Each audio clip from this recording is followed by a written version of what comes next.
Hello, this is Blaine Gray from Plastering for Beginners, and today I'm going to give a quick video showing you how to plaster a wall. So this time, this is me plastering onto British Gypsum Hardwall. So this is a backing plaster, and usually instead of a lot of people are doing dot and dab, using plasterboard, sticking it to walls. This customer wanted this done with solid plaster. So this is going back old school, this is me plastering onto a full backing plaster. I did actually make a video for it, but my SD card broke and I lost everything for it. So that's neither here nor there. But basically, so what I've done a few walls in that area. Basically used hardwall to build them out. And now I'm just going to show you the process behind plastering it. So I've PVA'd the hardwall. I've done it twice before I started skimming. But the thing you do want to be aware of, it sucks in really fast. Hardwall will literally take all the moisture from your plaster and it makes it go off rapid. And it's good for, if you want to get in and get out, but you've got to really be careful. So in this video I'm just going to go through what the crack is. So as you can see, I'm applying the plaster, quite a tight coat, and I'm trying to keep it smooth from stage one. Because basically I won't really have much time after this to flatten it. So you can see I'm troweling up and coming back on myself, taking any lines that I've left behind me and just trying to make that first coat as flat as possible. Again, keeping close to the bottoms, and you can see I'm just keep coming back on myself, keep taking the lines out. Some plasterers might be saying it's too pedantic, or I don't know, some are saying you're too slow. I don't really know, but basically my aim is to literally just get this first coat on as flat as possible. And then when it comes to the next stage, I won't have to flatten it after this. I'll show you throughout the videos the process, but my aim is just to get it on nice and flat. And what I found plastering onto any backing plaster is it eats a bit more plaster than usual. Obviously I've scored it's quite a scratch coat on there. I used it using a devil float.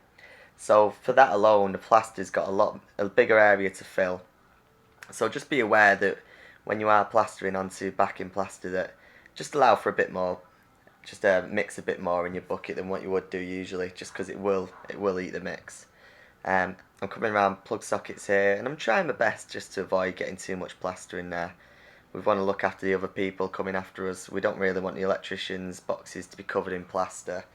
But what I usually do, if I do get a bit of plaster in there, towards the end, give it a quick knockout whilst it's still quite playable, and then try and get it out at the end of the process. But if you do get a bit of plastering, don't worry too much, but try and avoid it. As you can see, I'm trying to work around the back boxes. I don't just want to fill them up like some people would. So that was stage one. Stage two now, I've mixed another batch of plaster and I'm just going straight over it. I haven't got time to flatten it. That first coat's pretty much dry. Yeah, it's pretty much gone. This is why I needed to make sure that stage one I got the plaster on flat. Because if you've got loads of lines, if you've got ripples everywhere, if you've got high points, you'd really struggle to get them back, just because the hard wall is so porous, it's just going to suck any moisture from your plaster. So just make a conscious effort to make sure you're getting it on nice and tight.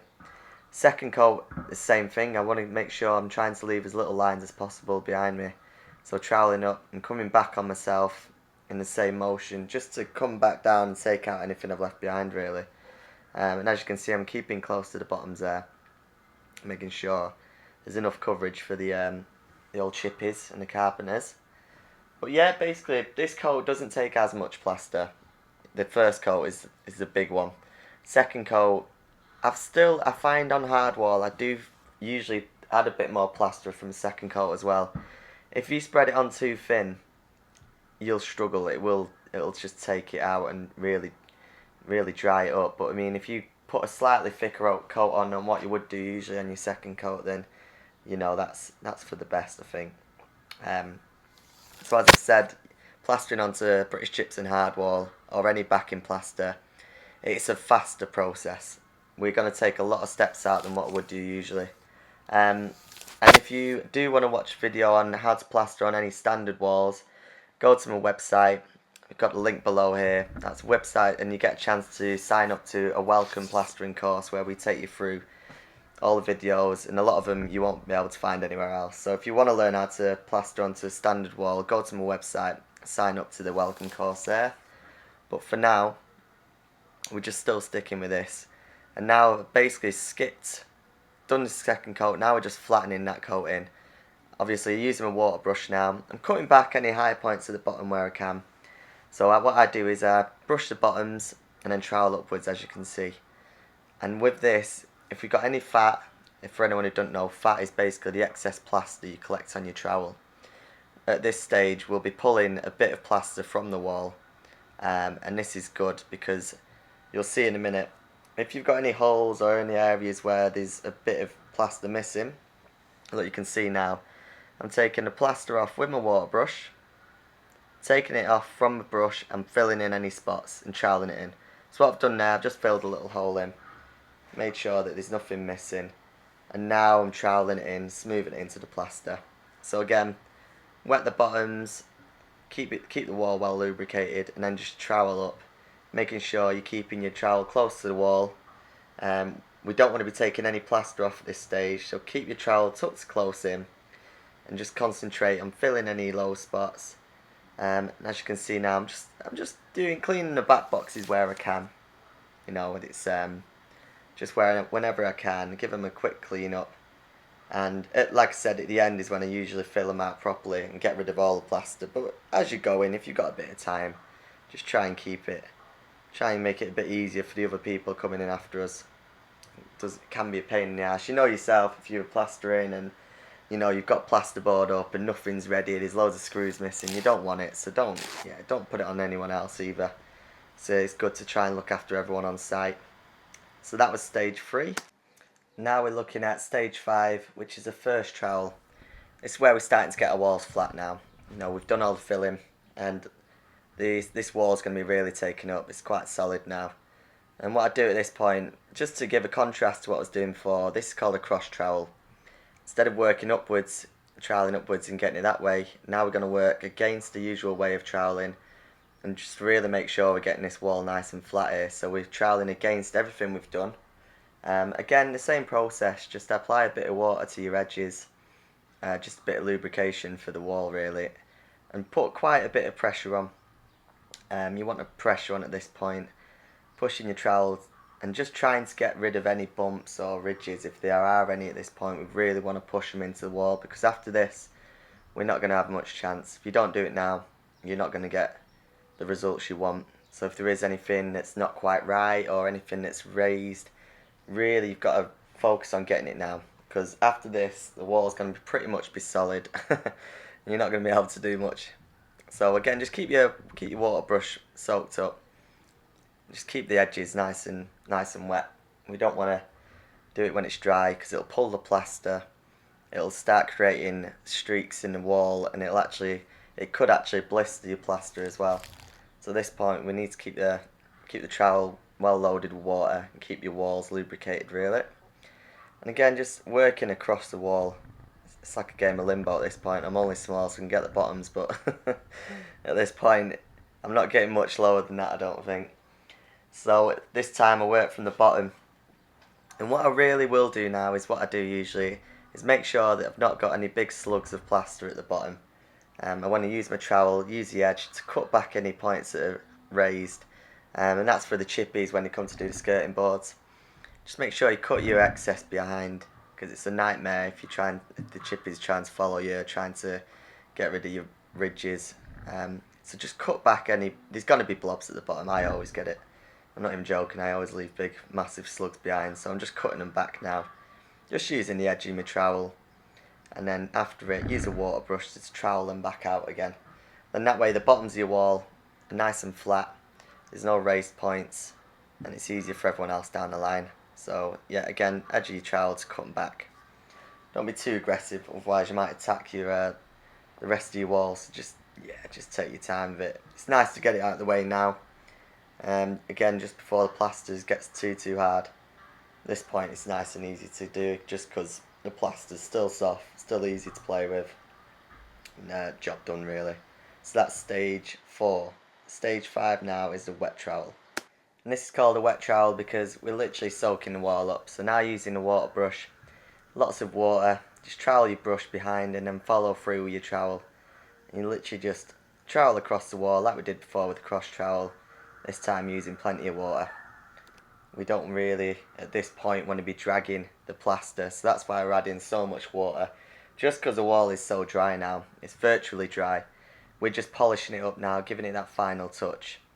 And I suppose just giving it a final flatten, if there is anything left behind, trying now just to get that wall as flat as we can get it. So as you can see, I'm loading up my water brush. Constantly keep it topped up. You don't want to be doing it dry. You want the water to give it a nice polished feel. And in terms of trowel, I'm using a Superflex Mark II. Cracking trowel. It's a great piece of kit. And to be honest, this is the only Superflex I'll use. I know there's loads in the market. It's like the Naylor, there's the Ox. I've just stuck to the Rafina, to be honest. I probably will try some more out in the future, but if it's not broken, I don't see why I should change it straight away. So I've had this one for a fair bit now. I've not tried the Rafina Superflex 3, to be honest. It just sounds a bit pointless. But the second one, this one I'm using now, is perfect balance between being flexible and still having a bit of stiffness. So it's not completely flexed out. So yeah, it's a great trowel and it's perfect for this stage, wet trowel in the wall. It just glides across, doesn't give much friction, it doesn't pull. Some trowels, I find especially with an unbroken Marshalltown, it'll just pull on your plaster, it'll leave marks behind. So if you're new and you've just only got a plastering trowel, I'd definitely recommend getting one of these just for the finishing stages, because you will feel it with a standard trowel that's not been broken in. It will pull on the plaster and it just won't give the results that you want. You can get better results with the Superflex. I know it's a pain in the ass buying another trowel, but it is definitely worth it. They're just brilliant pieces of kit and they're not too expensive. Don't have to be a Superflex, it don't have to be the Rafina, it can be any flexi trowel, it doesn't matter. Just get your hands on one because they're great for the final stages.